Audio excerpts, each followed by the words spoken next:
Good morning everyone. आप सभी लोगों का स्वागत है।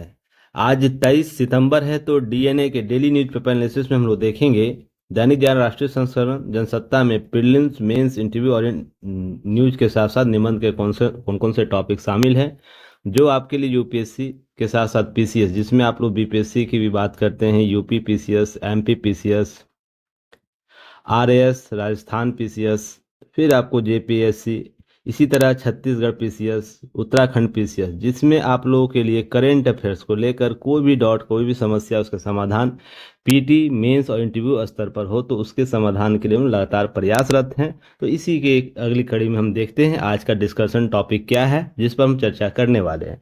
आज का डिस्कशन टॉपिक होगा जिसमें बात होगी चीन को क्वाड की कड़ी चेतावनी, दूसरे देशों को डराने की रणनीति मंजूर नहीं है, ऐसी क्वाड के शिखर सम्मेलन में बात की जा रही है।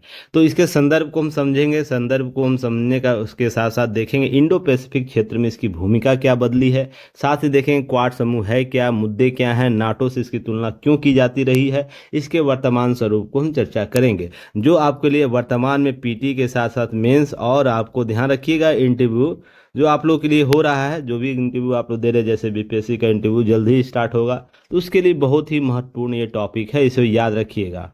ठीक है, चलिए अगले टॉपिक पर आते हैं। अमेरिका से 31MQ-9B ड्रोन खरीदेगा, तो यह ड्रोन है क्या, यह किस प्रकार से हमें रणनीतिक रूप से आगे बढ़ा सकता है रक्षा क्षेत्र में, तो इसके तकनीकी चीज़ों को हम पहलुओं को जांचने का प्रयास करेंगे। 10वीं से 11वीं शताब्दी के बलुआ पत्थर के अप्सरा लौटेगी भारत, अमेरिका से कुछ वस्तुओं को लेकर आया जा रहा है, कलाकृतियों को लेकर आया जा रहा है जो किसी किसी कारणवश अमेरिका गए हुआ था, काला बाजारी के तहत या अन्य जो अवैध लेन देन होता है उसके माध्यम से, तो भारत में वापसी हो रही। तो इसके सारे संदर्भ को पीटी संदर्भ में देखेंगे, उनके ऐतिहासिक पहलुओं को समझने का प्रयास करेंगे।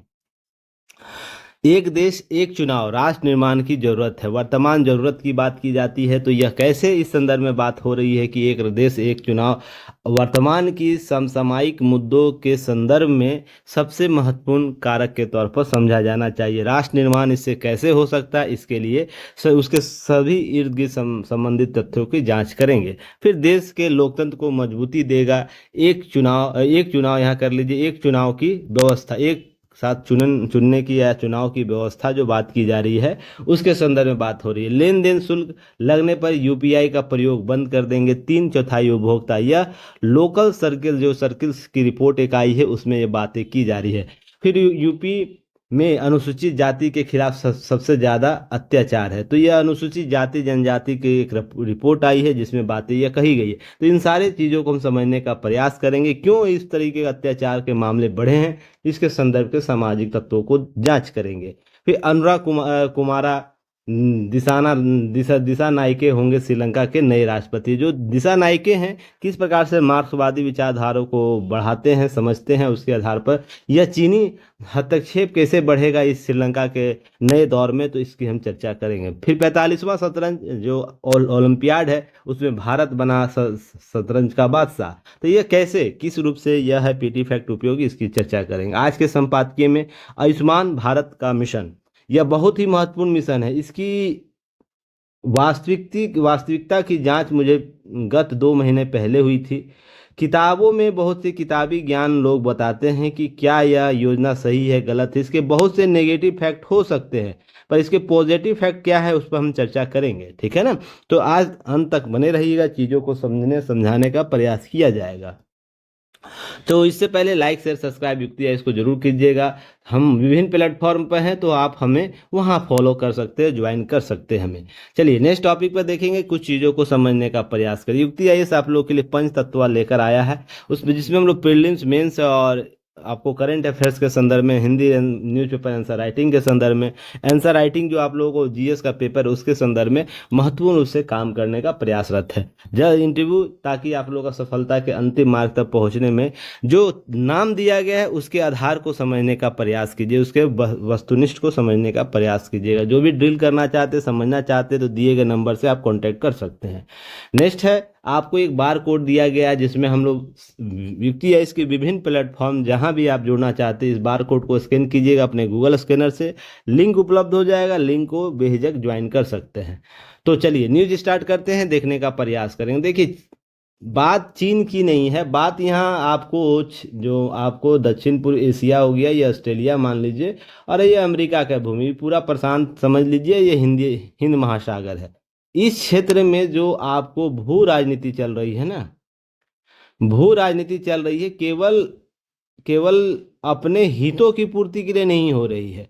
यह एक जवाबदेही जवाबदेही लोकतंत्र को बढ़ावा देने की बात करता है, बढ़ावा देने की बात करता है, जिसमें हम क्या कर सकते हैं, हम सभी देश, जो 4 देश है क्वाड में, जिसमें भारत की बात होती है, अमेरिका की बात होती है, जापान ऑस्ट्रेलिया की बात होती है, वो जवाबदेह लोकतंत्र के साथ साथ सेवाओं की आपूर्ति क्या होना चाहिए, लोकतांत्रिक स्वरूप में होनी चाहिए, लोकतांत्रिक स्वरूप में। यह जो मूल तंत्र है, मूल मांग है, इसको समझने का प्रयास कीजिएगा आप लोग।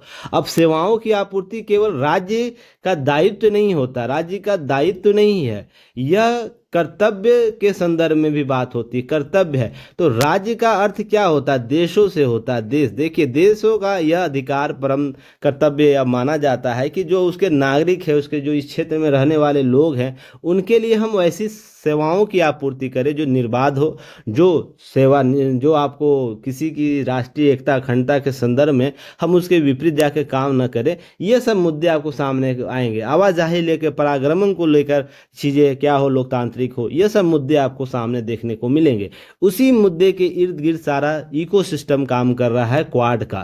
तो ध्यान रखिएगा, यह आने वाले एग्जाम के लिए, ध्यान रखिएगा, आने वाले एग्जाम के लिए आपके लिए महत्वपूर्ण हो जाएगा ऐसे शब्दों का चयन, जहां पर पूछा जाएगा आपसे। यह भू राजनीति का दौर नहीं है, यह क्या है, लोकतांत्रिक मूल्यों को स्थापित करने का मूल्य है। क्योंकि आप देखते होंगे, हम यूरोप की बात कर लें या अरब कंट्री की बात कर लें या चीन में हम बढ़ती प्रतिद्वंदता की बात कर लें, अफ्रीका में आपको बढ़ते तनाव की बात कर लें, जहां पर आर्थिक तनाव की हम बात कर रहे हैं, आर्थिक तनाव की बात करें, एशिया में हम बात कर लें तो आतंकवाद के तनाव की बात कर लें। ऐसे मुद्दे जो हैं हमेशा क्या है, चिंता के विषय है, चिंतित विषय है, चिंता के विषय बनाते हैं, जो आपको उसके समाधान के लिए एक ऐसे मंच की आवश्यकता होगी जहां पर भारत की प्रभुता, भारत की संप्रभुता, भारत की जो नीतियां हैं वो उसके लिए क्या हो, पथ प्रदर्शक हो। और मैंने आप लोगों को लास्ट जो क्लास लिया था उसमें बताया भी था कि क्यों आपको अमेरिका यह बोल रहा है ना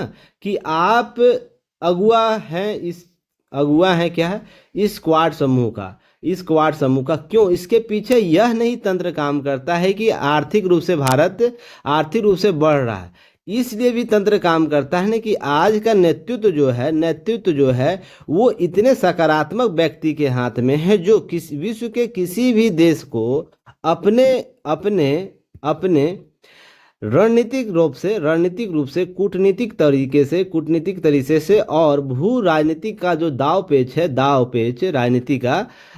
का दाव पेच, उससे उसे क्या करता है, आगे आने नहीं देता है।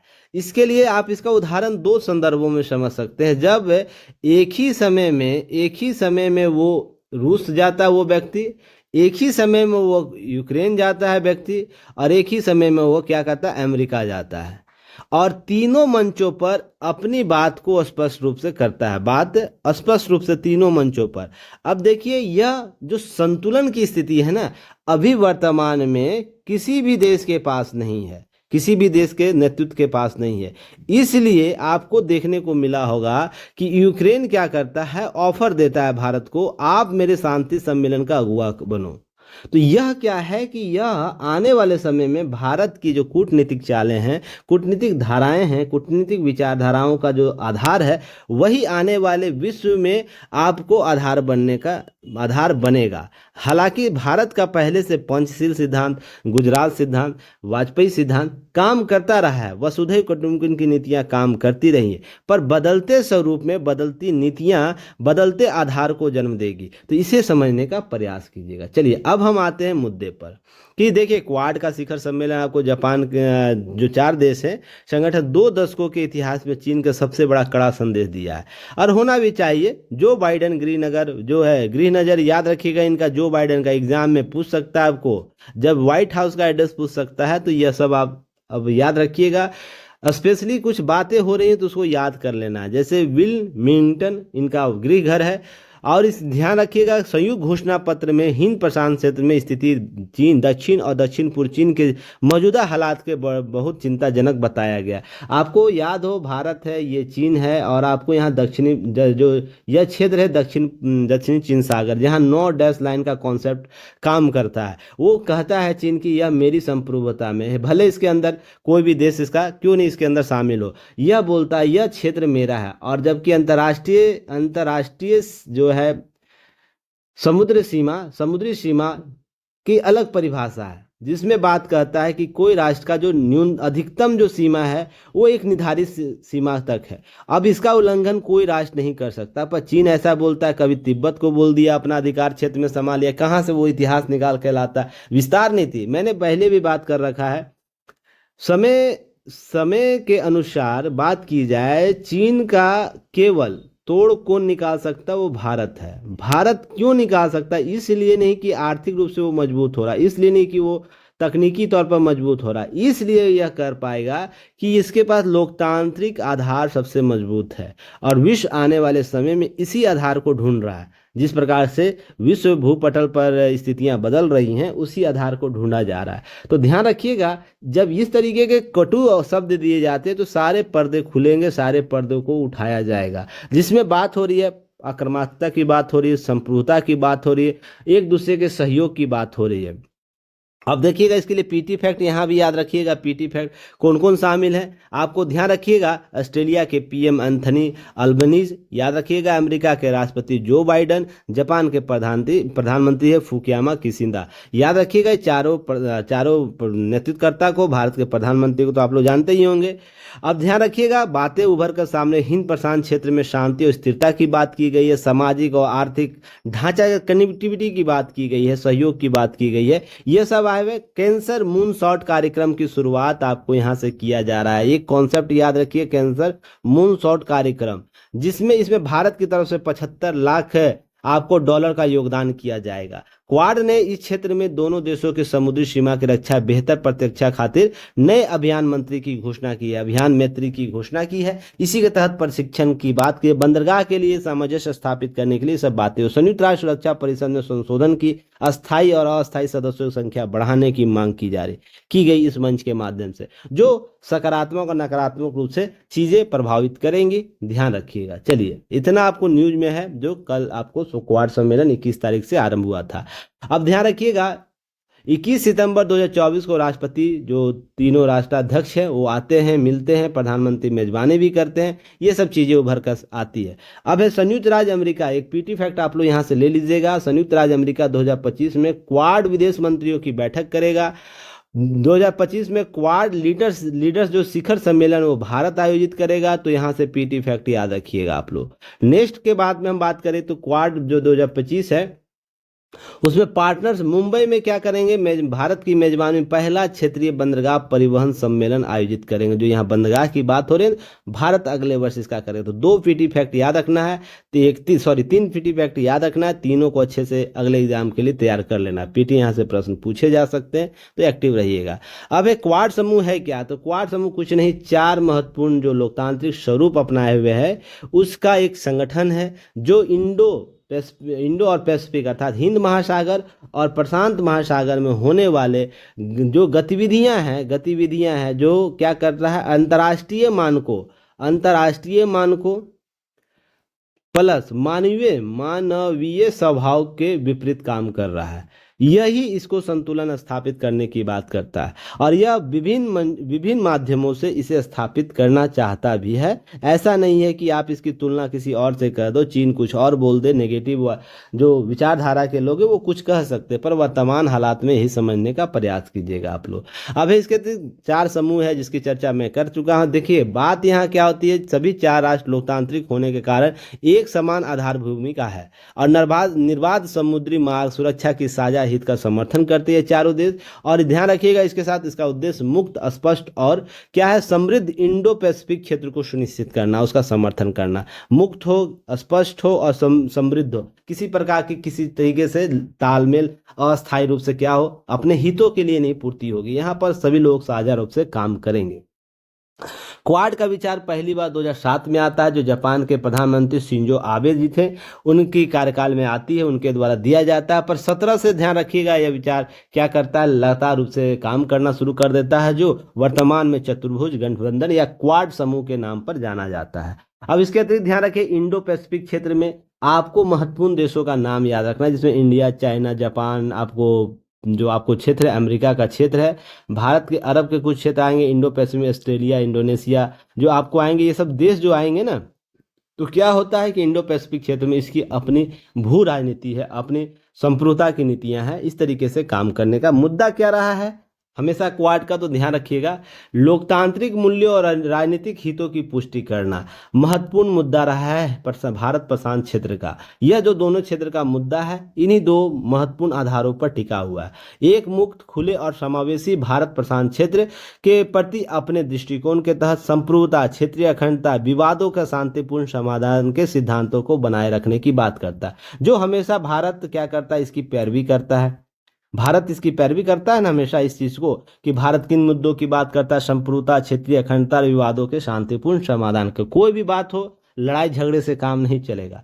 आपको क्या होना, खुले विचारों से मंचों पर आके बैठ के बात करने, राउंड टेबल लगाइए, अपने अपने मुद्दे बताइए। वो पाकिस्तान के मुद्दे की बात हो, चीन के मुद्दे की बात हो, अरब में जो विचार चल रहा है फिलिस्तीन और इसराइल को लेकर, यूक्रेन में जो बातें चल रही हैं रसिया यूक्रेन को लेकर, ये सब मुद्दे का समाधान हमेशा क्षेत्र संप्रभुता, क्षेत्रीय अखंडता और विवादों के शांतिपूर्ण समाधान से ही निकाला जा सकता है। ऐसा भारत और या तो क्वाड समूह के लोग कर रहे हैं, जो भारत का प्रभाव इस मुद्दे पर अधिक है। इस संदर्भ में क्वाड राजनेता दृष्टिपत्र वक्तव्य जारी करते हैं, हमेशा जारी करेंगे, और यह अस्थायी भागीदारी के लिए बात करता है। प्रशांत जो भारत प्रशांत क्षेत्र है, अस्थायी भागीदारी की बात करता है, सैद्धांतिक दृष्टिकोण को स्पष्ट करता है। इस चीज को समझने का प्रयास कीजिएगा आप लोग। नेक्स्ट बात करें इसी में, तो ध्यान रखिएगा कि भारत जो वैश्विक स्वास्थ्य और स्वास्थ्य सुरक्षा को लेकर गत वर्ष जो सम्मेलन किए गए थे, उसमें बातें की गई थी कि हम क्या करेंगे, क्वाड हेल्थ सिक्योरिटी पार्टनरशिप की घोषणा किया था 2023 में। उसको क्या करना है, पार्टनरशिप की आज घोषित नई पहलों की सेट माध्यम से महामारी और महामारी क्षमता, जो 2023 आपको 2021 में कोरोना आया था, उसके कार्यकाल में जो अवसर क्या हुआ, छीना गया, लोगों के विकास के मार्ग को रोक दिया। तो ऐसी स्थिति में इंडो पैसिफिक की क्षमता को कैसे मजबूत किया जा सकता है, इसकी प्रतिबद्धता को कैसे सुनिश्चित की जा सकती है, इसके लिए काम करेगा ये क्वाड कैंसर मून शॉट। याद रखिएगा, यह चर्चा में है। तो क्वाड ऐतिहासिक क्वाड कैंसर मून शॉट की लॉन्च कर रहा है, जिसमें इंडो पैसिफिक कैंसर में से गंवाने वाले लोगों की संख्या कम करने के लिए सार्वजनिक और निजी संस्थानों के लाभ उठाने के लिए एक सामूहिक प्रयास है, जिसमें सर्वाइकल कैंसर जो महिलाओं पर सबसे अधिक होता है, प्रारंभिक ध्यान केंद्रित किया जाएगा। तो इसको लेकर भी चीजें स्पष्ट की जा रही। तो क्वाड कैंसर मून शॉट क्या है, इसको अच्छे से देख लीजिएगा, समझ लीजिएगा। देखिए, अगर हम बात करें क्वाड को नाटो क्यों कहा जाता, तुलना क्यों कहा जाता है, देखिए हमेशा किसी भी चीज़ का पॉजिटिव है तो उसका नेगेटिव इम्पैक्ट भी लोगों के सामने होता है। विचार जो है ना, लोगों के सामने दो रूप से आएंगे। आप कितना भी अच्छा बेहतर काम कीजिएगा, उसमें नेगेटिव तत्व होंगे, पर नेगेटिव तत्व जो है, नेगेटिव तत्व को कैसे हम पॉजिटिव तत्व में बदलें, यह क्या करता है, व्यक्ति पर डिपेंड करता है, संस्था पर डिपेंड करता है कि हम कैसे इन सब चीज़ों को पॉजिटिव इम्पैक्ट में बदलें। तो उसी को लेकर चीज़ों को समझने का प्रयास कीजिए। नाटो से इसकी तुलना क्यों की जाती है, नाटो क्या है, नाटो यह बोलता है, एक धारणा है, उसका समान धारणा है कि मेरे साथ कुछ संगठन है, अगर इस संगठन पर कोई दूसरा देश हमला करता है तो बाकी सारे लोग मिलकर क्या करेंगे, इसकी सहायता करेंगे, सहायता करेंगे, और सहायता के नाम पर दूसरे देश के साथ आक्रमण भी कर सकते हैं, उसको ये सारी चीजें मुहैया कराएंगे, ऐसी बातें करता है। तो क्या क्वाड भी ऐसी संगठनिक तौर पर काम कर रहा है? नाटो का मूल आधार यही है। उसके बाद रक्षा प्रौद्योगिकी यह सब देना लेना वो अलग मैटर, वो सभी संस्थाएं करती है, सभी मंचे करती हैं। पर क्या नाटो के मामले में, भारत क्वाड के मामले में नाटो की तुलना सही है गलत, इसे समझने का प्रयास कीजिएगा। चलिए, तो ध्यान रखिए 2020 में सबसे पहले मालाबार नौ सैनिक अभ्यास के बाद अमेरिकी विदेश मंत्री और पूर्व सीईओ जो थे माइक पोम्पियो के सुरक्षा व्यवस्था को साझा सुरक्षा भू राजनीतिक लक्ष्यों के साथ एशियाई नाटो में बदलने की चर्चा की।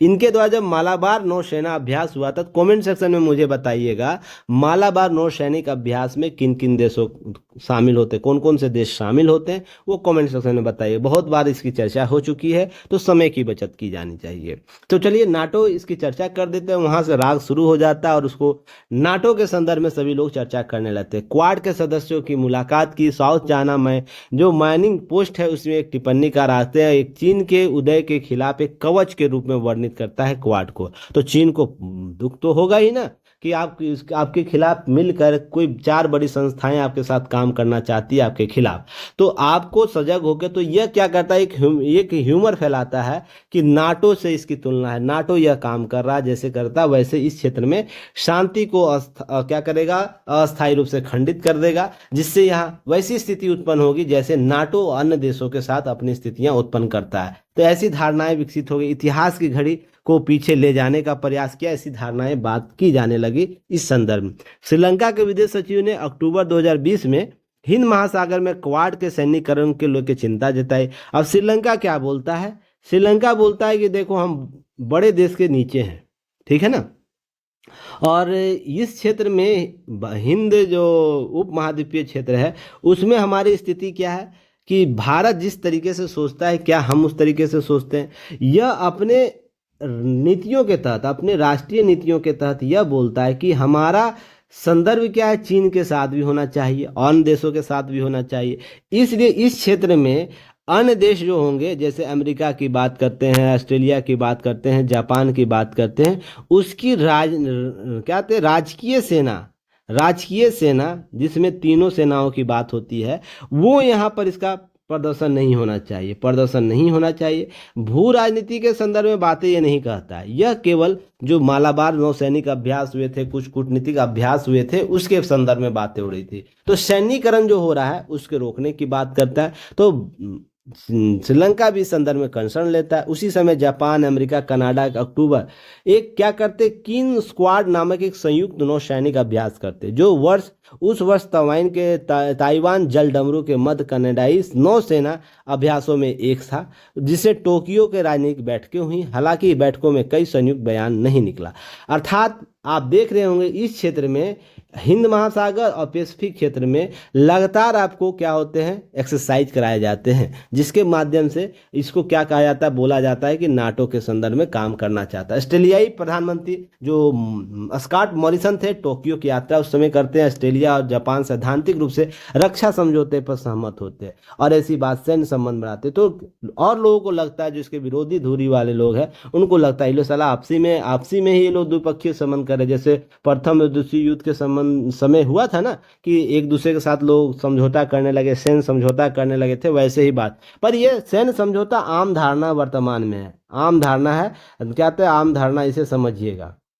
अब यह आम धारणा क्यों है, कोई भी राष्ट्र, 2 राष्ट्र है, अपने द्विपक्षीय संबंधों को क्या करता है, बेहतर करना चाहता है। उसमें सबसे इंपॉर्टेंट बात की जाएगी तो रक्षा होता है, उसके बाद प्रौद्योगिकी होता है, उसके बाद व्यापार होगा, उसके बाद सांस्कृतिक रूप से हम चीज़ों को आगे बढ़ाएं। रक्षा प्रौद्योगिकी इंपॉर्टेंट फैक्टर के तौर पर काम करता है। तो कोई भी 2 राष्ट्र क्या करेंगे, मिलेंगे तो सबसे पहले रक्षा प्रौद्योगिकी के संदर्भ में बातें करेगा। तो यह गलत धारणा नहीं है, पर अतिशयोक्ति सभी जगह। 2021 में बांग्लादेश में चीनी राजदूत आते हैं और ली जिनमिंग, ध्यान रखिए, बांग्लादेश को क्वाड में शामिल न होने की चेतावनी देते हैं। अब बांग्लादेश में जाकर चीनी राजदूत हैं, बांग्लादेश के चीनी राजदूत जो हैं वो ऐसी बातें कहता है। ऐसा करने वाले कोई भी प्रयास चीन के साथ संबंधों को गंभीर रूप से नुकसान पहुंचा। अब यह क्या तक खुले मंचों पर यह विरोध चीन करने लगता है क्वाड के इन संदर्भों का, जो बात घटित हो रही है, इसी के संदर्भ में क्वाड की तुलना की जाती है। क्वाड की तुलना नाटो से की जाती है। राजदूत ने क्वाड के चीन के पुनरुत्थान के खिलाफ लक्षित एक सैन्य गठबंधन बोला। यह चीन के द्वारा फैलाया गया एक प्रोपेगेंडा के तौर पर देखा गया। BRO जो वन बेल्ट ओबियोर की बात, one belt one road initiative की बात करते हैं, उसमें आर्थिक ऋण जाल की बात यह करेगा कोई देश तो उसे बुरा लगता है। चीन को बुरा लगता नहीं, हम ऐसा नहीं कर रहे हैं, हम ऐसा वैसा नहीं कर रहे हैं, और अनेक ऐसे उदाहरण जहाँ पर लोग ऋण जाल में फंस रहे हैं। पर भारत या भारत के समर्थित अन्य देश ऐसा करेंगे तो उनको लगता है कि सैन्य गठबंधन, तो ये अतिशयोक्ति मात्र कही जा सकती है। इसके लिए संतुलन की स्थिति आपको बनाकर रखनी है। बांग्लादेश के भीतर भी ऐसी स्थिति आई, संप्रभुता का उल्लंघन करने के लिए सरकार और अन्य लोगों को दोनों की आलोचना की गई। हाल के दिनों में भी आप देखते हैं चीन का प्रभाव वहां देखने को मिला। ली जिमिंग अपने आपस लेते रहे, कुछ केवल कुछ मुद्दे आपको व्यक्तिगत विचार व्यक्त किए गए, तो ये सब घटना हुई। कुल मिलाकर बात करते हम हैं कि हम सभी जानते हैं क्वाड किस तरह का तंत्र है, यह बातें इनके द्वारा की गई। अब है कुछ चीजों को समझने का प्रयास कीजिए। अब है क्वाड किस तरीके का तंत्र। क्वाड भले चीन के जो साम्यवादी है, मार्क्सवादी विचार है, उनको यह लगता है कि उनकी नीतियां ही सर्वश्रेष्ठ है, और भारत के लोकतांत्रिक रूप से जो देश है उसको लगता है ये नीतियां बेस्ट है। पर आपको समझना होगा कि वर्तमान समय में आपको सर्वश्रेष्ठ नीतियां कौन नजर आती। सर्वश्रेष्ठ नीतियां, यह आपूर्ति जल्द करता है, पर इसके शर्त होते हैं, ठीक है ना, शर्त होते हैं। यह भी आपूर्ति करेगा, लेट से करेगा, पर यहाँ दायित्व होगा। तो यहाँ ध्यान रखिएगा, सबसे बेस्ट कौन आपको लगेगा। हजार गलतियां होने के बाद, हजार कमियां होने के बाद भी लोकतांत्रिक आधार सबसे इंपॉर्टेंट है किसी व्यक्ति के विकास के लिए। इसलिए क्वाड उसी कॉन्सेप्ट को समझता है, समझाने का प्रयास करता है। ठीक है, चलिए आगे हम बात करेंगे। इसी से प्रश्न है, आज का प्रश्न है, क्वाड अपने भू राजनीति से संबंधित हितों की पूर्ति करने वाले मंच से कहीं अधिक लोकतांत्रिक आदर्शों और मूल्यों को स्थापित करने वाला मंच है। क्या इस कथन से सहमत हुआ जा सकता है, स्पष्ट करने की बात कर रहा है। तो ध्यान रखिएगा 250 शब्दों में इसका उत्तर लिखना है। युक्ति है, इसके ऐप पर आपको हिंदी न्यूज़पेपर का एक चैट बॉक्स है, वहां पर लिख के भेजनी है। ध्यान रखिएगा, लगातार प्रयास कीजिएगा। 1 क्वेश्चन डेली मेंस का आंसर राइटिंग आप लोग कर सकते हैं, ऐसा कुछ नहीं है। आपको 10 से 15 मिनट में लगेगा, आप उसे जरूर देखिएगा। चलिए मेंस आंसर राइटिंग प्रोग्राम की बात करें, न्यूज़पेपर एनालिसिस की, तो ध्यान रखिएगा यूपीएससी से लेकर पीसीएस तक कोई भी एग्जाम दे जिसमें मुख्य परीक्षा का संदर्भ होता है, वहां पर अधिक अंक प्राप्त करना है तो आपको 365 दिन काम करने की आवश्यकता होगी। नहीं करिएगा तो समस्या आपके साथ लगातार बनी रहेगी। आपके आधार को मजबूत करने की आवश्यकता है। आपके जो इंटरनल पार्ट है, इंटरनल बुद्धि, इंटरनल सेगमेंट है जो आपको काम देगा सिलेक्शन के लिए, वो मजबूत करने की आवश्यकता है।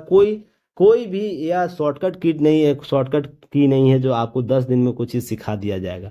आप लगातार 365 दिन काम करेंगे, आपका सिलेक्शन जरूर होगा। 365 दिन का अर्थ है कि 365 दिन, और आपके लिए वो समय निर्धारित है कि आपको उसी के अनुसार काम करनी है, उसी के अनुसार चीज़ों को देखनी समझनी है। अब प्रीलिम्स मेंस ओरिएंट, जो प्रीलिम्स ओरिएंट हम लोग बात करते हैं, प्रीलिम्स मेंस इंटरव्यू और इन सारी चीज़ें देते हैं। लाइव डिस्कशन यूट्यूब पर देते हैं, पीडीएफ अवेलेबल कराते हैं, मात्र कितना 599 में। अगर यह चीज़ें आप लोगों को लगता है महंगा है तो फिर इसकी समाधान आपको स्वयं से करनी चाहिए कि आपको जो चीज़ें दी जा रही है, अभी जो उपलब्ध संसाधन है सभी पास, वो उससे कहीं बेस्ट है। बशर्ते आपको समझना होगा संस्था आपके उस चीज़ के लिए काम कर रही है ना, जो न्यूनतम लोग की पहुंच जो नहीं हो पाती है। हम उन लोगों तक पहुंचना चाहते हैं जहां पर आपको और लोग नहीं पहुंच पा रहा है। तो ध्यान रखिएगा, आधार सपोर्ट आवश्यकता है, सपोर्ट के साथ आगे हम लोग बढ़ते रहेंगे, आगे काम करते रहेंगे। अब भारत क्या करेगा, अमेरिका से 31MQ-9B ड्रोन खरीदेगा। अब है कि क्या है कि यह क्या है, ड्रोन है, जनरल जो एटॉमिक्स कंपनी है उसके द्वारा निर्मित है। यह सशस्त्र बलों को खुफिया निगरानी और टोही क्षमता में वृद्धि करेगा। इस विमान, जो टोही विमान होता है, इस तरीके का जो ड्रोन होता है, वो ऊंचाई पर शांत तरीके से क्या करता है, किसी क्षेत्र का आकलन करता है, रिपोर्ट देता है, आंकड़े इकट्ठा करता है। आंकड़े क्या करता है, इकट्ठा करता है। इस चीज़ को समझिएगा। ये तीनों क्या करता है, किसी भी रक्षा के क्षेत्र को मजबूत करता है। अब पहले क्या होता था कि आपको उसके ऊपर से बड़े बड़े जहाज लेके जाने होते थे किसी की क्षेत्र को। मान लीजिए इस क्षेत्र को हमको आकलन करना है तो इसके हवाई क्षेत्र से हमें गुजरना होता, तो दूसरे देश के जो सेना होती तो उस पर हमला करता था। पर ये क्या है कि आपका सेंटर यहाँ है, आपका दिल्ली में सेंटर बना हुआ, यहीं से आप भेजिए और यहीं से कंट्रोल कीजिए। आपका बस यही नुकसान होगा, जो जिस क्षेत्र में आप जा रहे हैं उस देश की सेना अगर नुकसान भी करती तो इसका नुकसान होगा, इससे माल, हाँ, आप बड़े बड़े क्षतियां नहीं होगी, जान किसी का नहीं जाएगा। तो यह क्या होता है कि हमें बेहतर रूप से मजबूत करता है रक्षा को लेकर, इसलिए इस खुफिया को मजबूत करेगा, निगरानी को मजबूत करेगा, टोही क्षमताओं में वृद्धि करेगा। तो इस तरीके से ध्यान रखिएगा, जो हंटर श्रेणी का हंटर किलर ड्रोन जो है 16 स्काई गार्जियन और 15 सी गार्जियन भी खरीद रहा है भारत, जो इस कंपनी के द्वारा एटॉमिक्स के द्वारा बनाई गई है। 3 अरब का यह आपको क्या होगा सौदा है, जिसका उद्देश्य चीन के साथ सीमा पर हिंद महासागर क्षेत्र में निगरानी को मजबूत करना। तो इससे आपको प्रश्न पूछे तो ध्यान रखिएगा क्या है, टोही विमान है, टोही आपको मानव रहित विमान है। ध्यान रखिएगा टोही क्षमताओं से निगरानी करता है, इस तरीके से काम करता है। तो इसको थोड़ा सा याद रखना है आप लोगों को। नेक्स्ट है, बहुत ही इंपॉर्टेंट है, इसे याद रखिएगा आप लोग। अमेरिका से क्या क्या 297 प्राचीन कलाकृतियां सौंपी जाएगी, लाई जाएगी। देखिए अमेरिका के द्वारा सौंपी गई बहुमूल्य कलाकृतियों में 10वीं से 11वीं शताब्दी ईसा पूर्व मध्य का बलुआ पत्थर निर्मित एक अप्सरा की कलाकृति है। तो ध्यान रखिएगा यह 2014 के बाद भारत सरकार वापस लाई गई वस्तु, प्राचीन वस्तुओं की संख्या 640 हो गई है। ध्यान रखिएगा अमेरिका से भारत 297 लाएगा, 640 अभी हो गई है। अकेले अमेरिका से लौटाए गए संख्या कितना है, 578 है। तो कितनी मात्रा में अवैध लेन देन किया गया था, काला जो बाजारी लोग करते हैं विश्व के बाजारों में, तो ये भारत की कलाकृतियों को लेकर आएगा। जो सांस्कृतिक कलाकृतियां हैं, देखिए देश के लिए वो केवल एक वस्तु नहीं है, ठीक है ना। आप किसी म्यूजियम में जाइए, मैंने हाल ही में दौरा किया है बिहार म्यूजियम, जो नया म्यूजियम बना है, तो आप वहाँ अनुभूति कीजिएगा कि आपकी संस्कृति है ना, कितनी संस्कृति प्लस कला कितना मजबूत थी, अस्थाई थी, कितना उसमें जीवंत था। आप जाके महसूस कर पाइएगा। इसे केवल केवल यह नहीं समझ सकते हैं। देखिए हम उस दौर में बात करें 11वीं और 10वीं और 11वीं शताब्दी में, लोग ढंग से रहना नहीं जानते थे, लोग ठीक से काम करना नहीं जानते थे, उतनी उन्नत शैली नहीं थी। पर हमारे देश में क्या था, हम कला के लिए वो उच्चतम मांग दे रहे थे, उच्चतम स्टैंडर्ड सेट कर रहे थे, जो आज के नैनो टेक्नोलॉजी भी काम नहीं कर पाती। नैनो टेक्नोलॉजी की मैं बात कर रहा हूँ। तो ध्यान रखिएगा इस तरीके की जो समृद्धता है वो आपको कलाकृतियां ही दर्शा सकता है, बता सकता है। अब इसी तरह 10वीं से आएगा बलुआ पत्थर का, 15वीं 16वीं सदी के मध्य भारत के कांस्य और जैन तीर्थकर के 3 से 4वीं सदी के पूर्वी भारत के टेराकोटा फूलदान आपको आएगा। दक्षिण भारत के 17वीं 18वीं शताब्दी के कांस्य भगवान गणेश की मूर्तियां शामिल की गई है। पुरातत्व के 15 16वीं शताब्दी ईसा पूर्व से भारत के पलुआ पत्थर से निर्मित, इसी तरह से 2000 से 1800 ईसा पूर्व के चीजों को लाया जाएगा। तो ये कालखंड जो दिया गया है ना, जिसे याद रखिएगा, आपको यहाँ से कालखंड से प्रश्न पूछे जाएंगे। जैसे 15वीं से 16वीं शताब्दी में जो जिस शासक था उसका प्रश्न होगा, 3 से 14वीं सदी में। इसी तरीके से सब कालखंड को याद रखिएगा, यहाँ से हिस्ट्री के पार्ट में प्रश्न पूछ सकता है। चलिए नेक्स्ट बात करते हैं। एक देश एक चुनाव लगातार चर्चा में है, यह महत्वपूर्ण है आपको, किसके लिए, इंटरव्यू के लिए भी, मेंस के लिए भी, और इसके पीटी फैक्ट तो आपको महत्वपूर्ण है ही।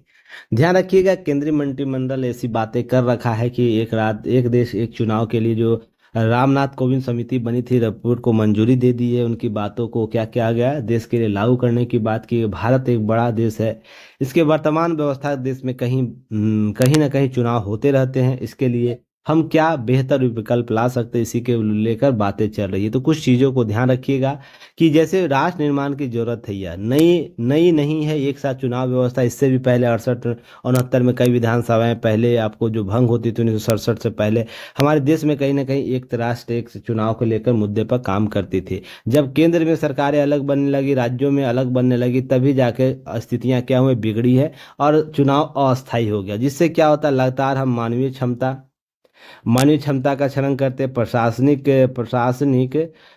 क्षमता कमी होती है, साथ ही साथ वित्तीय बोझ बढ़ता है, खाद्य मुद्रास्फीति बढ़ जाती है, खाद्य क्योंकि मूल्य बढ़ जाते हैं, खाद्य मुद्रास्फीति बढ़ेगी। साथ ही साथ बजटीय आवंटन जो होगी, कमी होगी, किसी राज्य की कमी हो, किसी राज्य की बड़ी होगी। फिर उसके बाद आपको मुफ्तखोरियाँ की जो खोरियों की योजनाएं हैं वो बढ़ेगी। जैसे मुफ्त का जो आपको मुफ्त में दिया जाने वाला कॉन्सेप्ट मैंने पहले भी बताया है कि जैसे ही राज्य चुनाव होते तो लोगों को क्या अनुदान देने की बात होती है, तो उससे है ना अनुदान देने की बात होती है, हम आपके अकाउंट में 10,000 भेज देंगे, आपके अकाउंट में 5,000 भेज देंगे, 1,000 भेज देंगे। इससे क्या होता है, देश है ना लगातार वित्तीय असंतुलता के संदर्भ में जाता है।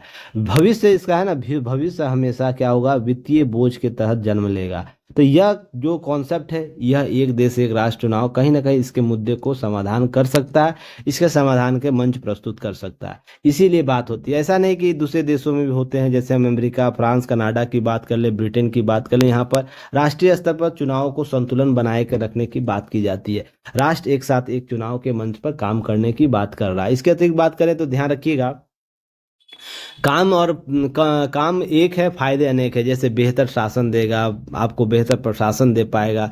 हम बात करें 2051 और 52 से पहले आम चुनाव में करीब 11 करोड़ रुपए लगे थे, खर्च हुए थे। 2019 में 60,000 करोड़ रुपया खर्च हुआ। वर्तमान की आंकड़ा जाए तो ये लगभग लगभग 1 लाख करोड़ के आसपास पहुंच गया है। तो ध्यान रखिएगा, भ्रष्टाचार पर अंकुश लगेगा, वित्तीय स्थिरता बनाएगी, तो यह कहीं ना कहीं चीजें आपको फायदे होंगे। और यह क्या करेगा, यह लोक कल्याणकारी राज्य की धारणा जो है, सेवा की आपूर्ति करना, उसको क्या करेगी, पूरा करेगी। तो यह कहीं ना कहीं पॉजिटिव माइंडसेट से चीज़ों को बेनिफिट पहुंचाएगा। वही चुनौतियां क्या है, संवैधानिक बाधाएं होंगी, कुछ संशोधन करने होंगे, कार्यकाल में संशोधन करना, अनुच्छेद में संशोधन करना होगा, लॉजिस्टिक की चुनौतियां होगी, एक राष्ट्र एक चारे को लेकर, वोटिंग मशीन और इस प्रकार के जो चुनाव होंगे उसमें इलेक्ट्रॉनिक वोटिंग मशीन की संख्या बढ़ाने, उसके लिए अतिरिक्त वित्तीय बोझ बढ़ेगा। लोकतांत्रिक प्रतिनिधित्व, एक बार चुनाव होने के बाद मतदाता नियमित तौर से अपनी राय व्यक्त करने और सरकारों को दबाव बना जवाबदेह बनाने के लिए दूसरी बार मतदान करेंगे, तो उनके लिए 5 साल का वेट करना होगा। ये सब चीज़ें भी साथ में काम करेगी। एक पार्टी एक प्रभुत्व जोखिम होगा। अगर मान लीजिए एक पार्टी जीत के आ जाती है, तो वो क्या करेगा, राष्ट्रीय और राज्य स्तर पर जीत के हासिल कर सकेंगे। तो यह सब मुद्दे, स्थानीय मुद्दे कहीं गौण हो जाएंगे। ये सब चीजें साथ में चल रही है। अब वाले पूर्व जो मुख्य चुनाव आयुक्त थे वो भी मानते हैं कि देश में लोकतंत्र मजबूती देगा, क्या होगा, एक साथ चुनाव व्यवस्था। देखिए, कुछ बात है कि 2015 के संदर्भ में हम बात कर लें, लोक प्रतिनिधि अधिनियम 1951 की बात कर ले, या 1982-67 की बात कर ले, सभी मुद्दे में आपको ध्यान रखना है, राष्ट्र के लिए राष्ट्रीय हित क्या है, राष्ट्रीय हित में राष्ट्र का विकास कैसे संभव होगा, लोगों तक अधिक सेवा आपूर्ति कैसे की जाएगी, सेवा की आपूर्ति कैसे की जाएगी, लोगों तक भ्रष्टाचार मुक्त शासन कैसे दे पाएंगे। यह मुद्दे हैं, यह राष्ट्रीय हित के संदर्भ में समाधान ढूंढने की आवश्यकता है, जिसके संदर्भ में कहीं ना कहीं शुरुआत कहाँ से होती है, राजनीतिक गलियारों से यह शुरू होती है, वहीं से चीजें समाधान करने की बात भी होती है। तो इस संदर्भ को समझिएगा। इसी संदर्भ के आधार पर ईवीएम बात कर ले, वीवीपैट बात कर ले, संसाधनों के साथ बात कर ले। तो यहाँ पर देखिए, अब 25 आयोग के पास 25 लाख ईवीएम, इसी से सारे चुनाव होते हैं। लोकसभा चुनाव के साथ 3 राज्यों विधानसभा चुनाव भी होते हैं। वे राज्य आंध्र प्रदेश, अरुणाचल प्रदेश, उड़ीसा। अब राष्ट्रीय और सभी विधानसभा चुनाव एक साथ कराने में 50 लाख ईवीएम चाहिए। अब ईवीएम मशीन बनाने की क्षमता सीमित है, क्योंकि इन मशीनों को कहाँ से भी नहीं बनवाया जा सकता। इसके लिए एक वर्ष में करीब 10 लाख ईवीएम बनाने की क्षमता है। अब इसके लिए हमको इंफ्रास्ट्रक्चर डेवलप करना हो, जहाँ मशीनरी लगी हुई उसको और भी उन्नत करने की आवश्यकता होगी। तो ये सब हम तत्कालिक रूप से, क्या हमारे देश का संसाधन इतने हैं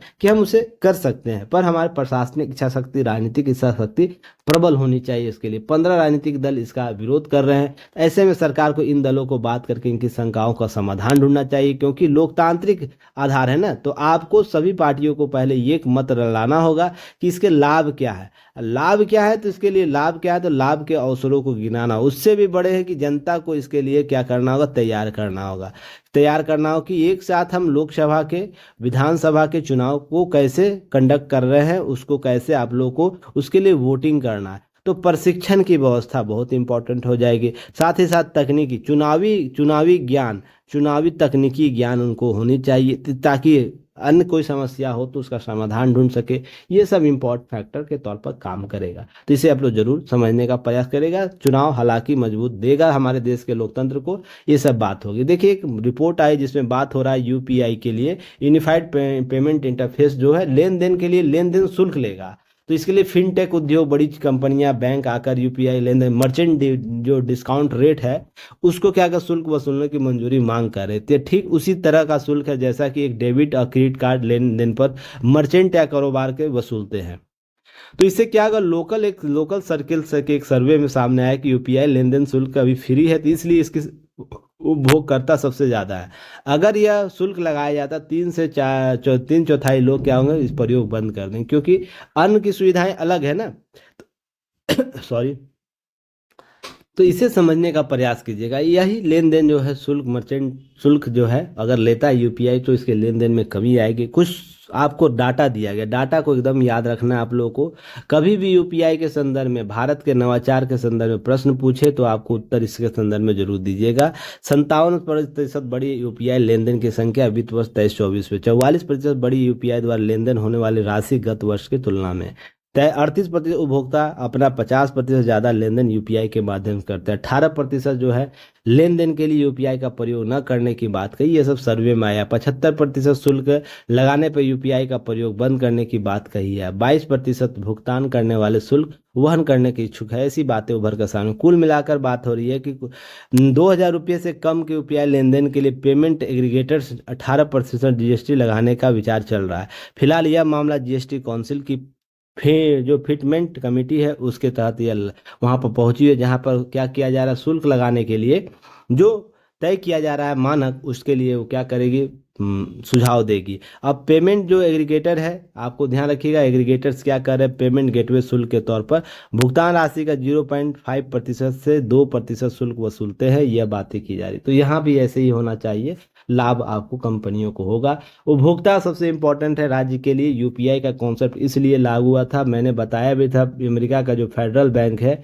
इसलिए चिंता व्यक्त कर रहा था ना। तो यह जो यूपीआई है फ्री का सर्विस है, फ्री का सर्विस है। और जो आपका वीज़ा है, आपको इस प्रकार के कार्ड है, वो क्या करते हैं, आपको मर्चेंट शुल्क लेते हैं। तो क्या होता है कि जहाँ फ्री हो रहा है तो लोग अधिक आकर्षित होंगे, और इसी का समाधान आपको फेडरल बैंक अमेरिका को दे रहा था, बोल रहा था आप इसके लिए सुझाव लाओ, इसके लिए कुछ ऐसा विकल्प लाओ जो यूपीआई जैसे कॉन्सेप्ट को तोड़ सके।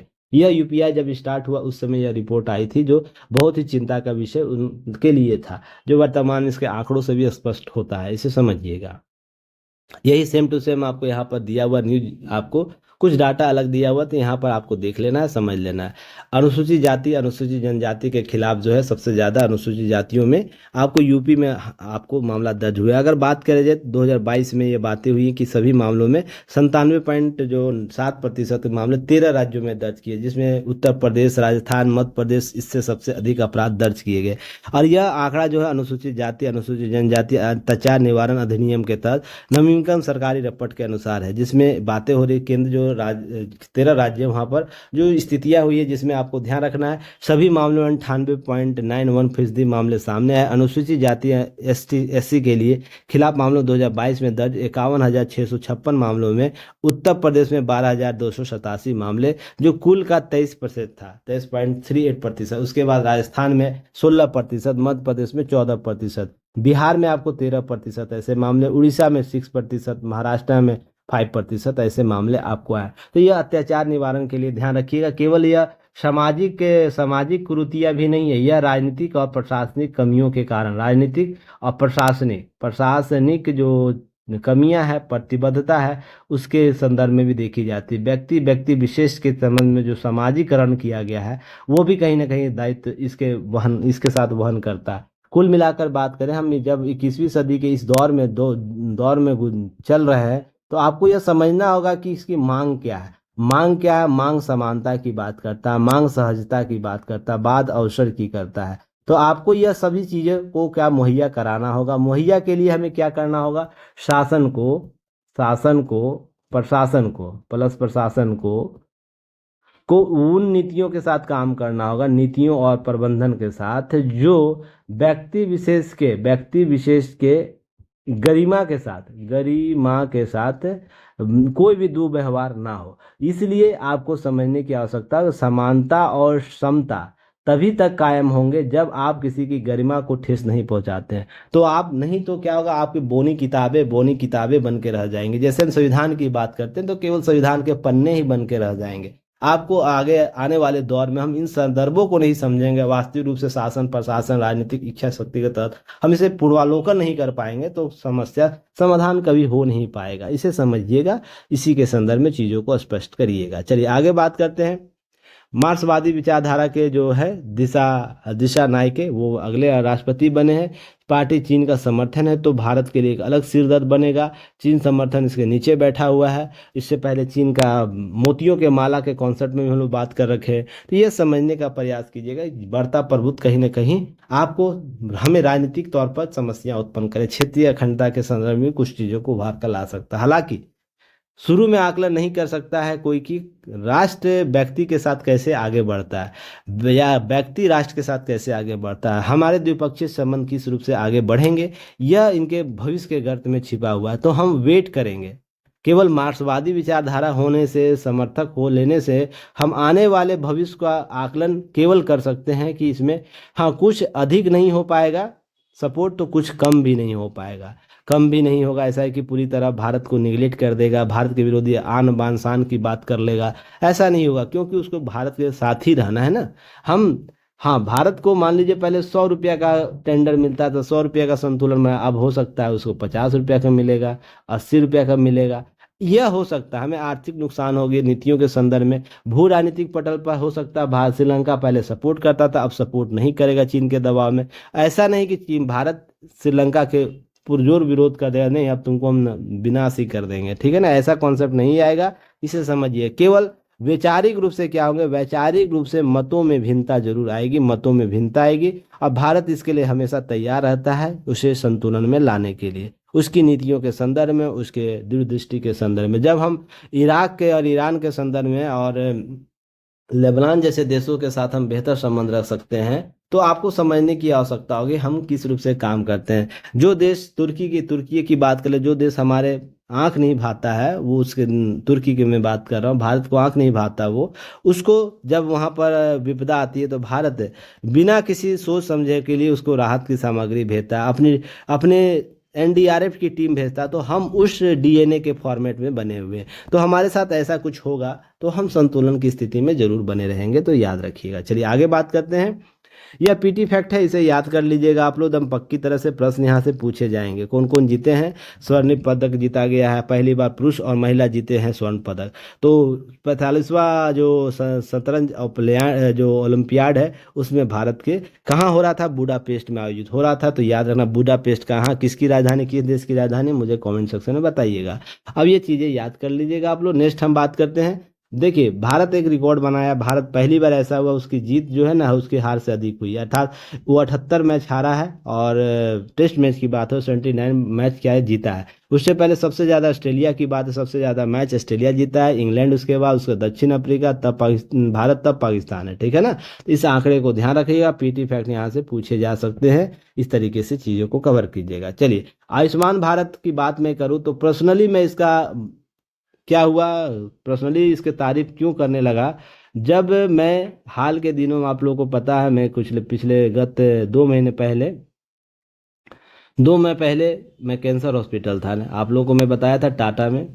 तो वहाँ पर मैं केस स्टडी किया, केस स्टडी समझा कि लोग जो आ रहे हैं, मान लीजिए 10 लोग आ रहे हैं, ठीक है ना, 10 लोग आ रहे हैं, 10 में से 8 लोगों के पास यह आयुष्मान कार्ड का पर्चा था।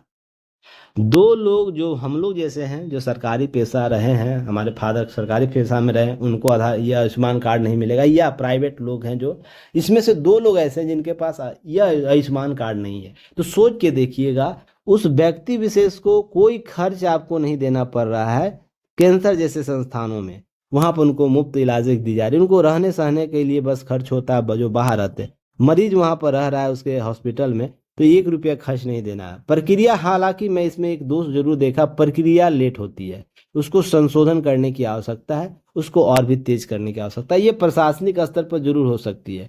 पर अगर हम केस स्टडी की बात करें तो इसे समझिएगा, अगर आयुष्मान भारत अगर नहीं हो या इस जैसी कोई योजना नहीं हो, तो क्या ये 8 व्यक्ति जो राज्य के दायित्व के लिए, राज्य के कर्तव्य और दायित्व के प्रति क्या है, प्रतिबद्ध है, वो क्या उसको यह लाभ प्राप्त होगा? सोच के देखिए, बिल्कुल नहीं प्राप्त होगा। उसे अपनी पूंजी लगानी होगी। अब पूंजी क्या लगती है, वो जो ये 2 व्यक्ति उनसे पूछिए जाके, ठीक है, रीढ़ की हड्डी, नींव की हड्डी आपकी झुक जाएगी इन पूंजी, इनमें पूंजी लगाने के लिए। तो आपको समझना होगा कि जब हम संसाधनों का वितरण कर रहे हैं तो लक्षित वर्ग कौन है? लक्षित वर्ग वो हैं जो असहाय हैं, असहाय हैं, जिनके पास क्षमता नहीं है, जिनके पास अवसर नहीं है, जिनके पास सामाजिक मान्यताएं नहीं है, उनको यह लाभ मिल रहा है। तो आयुष्मान भारत जैसे कार्ड का होना हमारे देश के उन लोगों के लिए एक रामबाण की तरह काम करता है, यह संत बूटी के तौर पर काम करता है। वो बेहिजक होकर कोई भी संस्थान में, स्वास्थ्य जो निजी या सार्वजनिक संस्थान है, जाकर अपने लोगों का इलाज कर सकते, अपना इलाज कर सकते और अपने हक को बता सकते। इस चीज़ को समझिएगा। तो यह कहीं ना कहीं ये भी जो पीएम जय योजना 6ठी वर्षगांठ के क्षण पर ये बातें की जा रही थी। इसके आंकड़े कुछ भी कहे जाए, जब आप इसके आंकड़े अपने आंखों से देखते हैं तो पूरा आंकड़ा आपका साफ हो जाता है। हम हो सकता है 55 करोड़ के लोगों को इस योजना का लाभ, मुफ्त स्वास्थ्य सेवाएं दे रहे हैं। अभी तक 7.5 करोड़ लोग इसका क्या हुए, इसका लाभ ले चुके हैं, सफल उपचार करा चुके हैं। तो आंकड़े हो सकते हैं कम ज़्यादा हो सकता है। मान लीजिए सरकारी आंकड़े आ रहे तो बढ़ा चढ़ा कर दे सकता है। अगर मान लीजिए 5 करोड़ को भी यह लाभ मिला तो 5 करोड़ लोग इस क्षमता वान स्थिति को प्राप्त कर पाए जहां पर उनको इस कार्ड के माध्यम से सार्वजनिक अस्पतालों में और निजी अस्पतालों में प्राप्त हुआ। वहीं हम बात करें 1900 से अधिक चिकित्सा प्रयोगों को कवर करता है। तो यह कहीं ना कहीं भारत में क्या कर रहा है, जटिल कैंसर, गुर्दे की बीमारियों से संबंधित उपचार में आपको इसका लाभ देता है। हम पोर्टेबिलिटी सुरक्षा की बात करते हैं, पोर्टेबिलिटी सुरक्षा उपलब्ध कराएंगे। आज देश में 29,000 से अधिक अस्पताल है, 13,000 से अधिक निजी अस्पताल हैं इस योजना के तहत सूचीबद्ध किया गया। तो आंकड़े कहीं ना कहीं बेहतर है। हाँ, हम कह सकते हैं प्रबंधन के स्तर पर हमें और भी सुधार करने की आवश्यकता, और भी सुधार करने की आवश्यकता है। हम नए तकनीकों का प्रयोग कर सकते हैं, हम राशि को और भी बढ़ा सकते हैं, राशि को कोशिश हो तो और भी बढ़ा सकते हैं। साथ ही साथ अस्पताल प्रबंधन को अनियमितता जो होती है उसको क्या करना, अनियमितता उसे ठीक करने के लिए हम बात कर सकते हैं। अर्थात कुल मिलाकर हम बात करें इसके प्रशासनिक स्तर, क्रियान्वयन के स्तर पर हम इसे सुधार की आवश्यकता जरूर है, मैं ये बात बोलूंगा। पर यह योजना को और भी हम कैसे लोगों तक पहुंचाए, लोगों तक उनकी सुविधाओं को उपलब्ध कराए, यह बेहतर होगा, ताकि लाभार्थी जो गरीब गुरबा लाभार्थी जो हमेशा पिछड़ा रहता है, वो अपने आर्थिक रूप से, सामाजिक रूप से, राजनीतिक रूप से पिछड़ा रहता है, उसको यह सुलभ जो सेवा है उपलब्ध होनी चाहिए। यह मेरा भी तर्क है। इसी तरीके से मुफ्त स्क्रीनिंग निदान दवाएं प्रदान की जाती है, कल्याण, वेलनेस और प्रारंभिक निदान बढ़ावा देने की बात करती है। अर्थात ध्यान रखिएगा, हम तीनों स्टेज पर प्राथमिक, जिला और राज्य स्तरीय अस्पतालों में अपने उपचार को लेकर जो जो जो यह कार्ड हमें शक्ति देता है, क्षमता देता है, उसके तहत राष्ट्र इसके प्रति कृतज्ञ रहेगा, समृद्ध रहेगी। आलोचना आप कितना भी कर लीजिए, जब आंखों से आप देख कर आते हैं ना, चीज़ें समझ में आती है। अब मैंने बात भी करा, इसमें हम जनता के विकास, उत्पादकता, नवाचार का योगदान करने में सक्षम होती है। इसी तरह 6ठी वर्षगांठ में नागरिकों के लिए समावेशी, सुलभ और सहानुभूति स्वास्थ्य सेवा की प्रणाली बनाने की प्रतिबद्धता दर्शाया जा रहा है, और भी इसे बेहतर किया जा सकता है, ऐसी बातें की जाती है। तो कुल मिलाकर बात है, केस स्टडी आप जरूर देखिएगा। केस स्टडी किसी तरीके से अपने आसपास के अस्पताल में जाके इसका केस स्टडी कीजिए, वहां से ओरिजिनल डाटा आएगा आपको, ठीक है ना। चलिए आगे फिर मिलेंगे कल नए न्यूज एनालिसिस के साथ। जल्दी मैं आप लोगों के लिए आपको एमसीक्यू ला रहा हूं, जो आपको जनवरी 2024 से लेकर आपको एग्जाम जब आपका होगा तब तक के लिए आपको दिसंबर तक का ध्यान रखिएगा, दिसंबर तक का न्यूज आपको 2024। हालांकि आपको नवंबर में एग्जाम है, पर अभी कुछ सुविधाएं असुविधाएं की बात हो रही है, इसके सीरीज को शामिल करूंगा। तो जब एग्जाम होगा उस समय डेट तक आपको करंट अफेयर्स आपके लिए एमसीक्यू सीरीज में लाऊंगा। कोशिश करूंगा डेली 25 क्वेश्चन एनालिसिस करना, जिसमें हम लोग बात करेंगे दो तरीके से। एक तो होगा करेंट उसका होगा, प्लस उसका स्टैटिक्स पार्ट जो होगा, या हम उसे कोर पार्ट कहते हैं। जैसे कोई करेंट चर्चा में भी है, जैसे अभी क्या चर्चा, सेमीकंडक्टर चर्चा में है, तो सेमीकंडक्टर चर्चा के विषय की बात हो जाएगी, उसके साथ सेमीकंडक्टर है क्या, सेमीकंडक्टर लाभ क्या है, शॉर्ट फॉर्म में, कि ताकि हम एक स्लाइड में चीज़ों को कवर कर सके। यह जो 25 क्वेश्चन का होगा, हम कोशिश करेंगे 50 मिनट में समाप्त करने का, और हो सके 10-15 मिनट एक्स्ट्रा वो अलग मैटर। पर इसके कर लेने के बाद, इस करेंट को कर लेने के बाद आप मान के चलिए आपके करेंट के टॉपिक और उससे संबंधित स्टैटिक टॉपिक जो है, कोर टॉपिक है, वो क्या होगा, मजबूत हो जाएगा, ये रिवीजन हो जाएगा, और उन सारे प्रश्नों को शामिल किया जाएगा जो ट्रिपल स्टार, जो सभी संभावित प्रश्न होंगे, संभावित प्रश्न होंगे। इसके लिए यूट्यूब पर बिल्कुल फ्री किया जाएगा। इसके लिए 1 रुपया आपसे चार्ज नहीं ली जाएगी। ध्यान रखिएगा, यह बिल्कुल फ्री सेवा आपको दी जाएगी। आप अपने सहयोगियों को यह बता सकते हैं, समझा सकते हैं, अपनी प्रतिबद्धता। जल्द इसको शुरू किया जाएगा। हाँ, कोशिश करेंगे 1-2 दिन के अंदर शुरू हो जाए, ताकि हम सेटअप तैयार कर सकें। चलिए, धन्यवाद। इसके साथ तब तक मिलते हैं। जय हिंद।